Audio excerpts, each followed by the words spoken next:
നിർമ്മാണം പൂർത്തീകരിച്ച ദേശീയപാതയുടെ ഭാഗമായ മൂന്നാർ ബോഡിമെട്ട് റോഡിന്റെ അറ്റകുറ്റപ്പണികൾക്കായി 8 കോടി രൂപ കേന്ദ്ര സർക്കാർ അനുവദിച്ചതായി എംപി അഡ്വക്കേറ്റ് ടി കുര്യാക്കോസ് അറിയിച്ചു.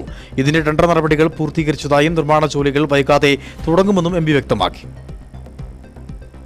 ഏതാനും നാളുകൾക്ക് മുമ്പാണ് ദേശീയപാതയുടെ ഭാഗമായ മൂന്നാർ ബോഡിമെട്ട് റോഡിന്റെ നിർമ്മാണ ജോലികൾ പൂർത്തീകരിച്ച് ഉദ്ഘാടനം നടന്നത്.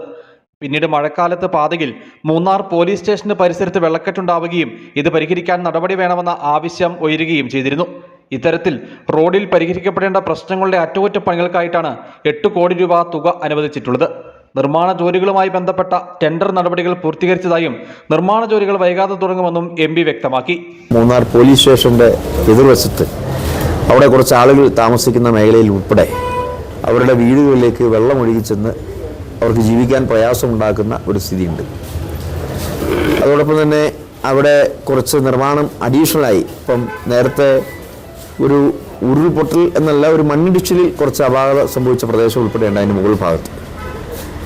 അപ്പോൾ ആ മേഖല ഉൾപ്പെടെ മൂന്നാർ മുതൽ ബോഡിമെട്ട് വരെയുള്ള പ്രദേശങ്ങളിൽ നിർമ്മാണം പൂർത്തീകരിച്ചതിന് ശേഷം ഉണ്ടായിട്ടുള്ള അപാകതകൾ പരിഹരിക്കുന്നതിന് വേണ്ടി മെയിൻ്റനൻസ് തുകയായി 8 കോടി രൂപ കേന്ദ്ര സർക്കാർ അനുവദിച്ചിട്ടുണ്ട് എന്നുള്ള വിവരം അറിയിക്കുകയാണ്. അതിൻ്റെ ടെൻഡർ നടപടികൾ പൂർത്തീകരിച്ചിട്ടുണ്ട്. തുടർന്ന് തന്നെ അതിൻ്റെ നിർമ്മാണ പ്രവർത്തനങ്ങൾ ആരംഭിക്കുന്നതാണ്.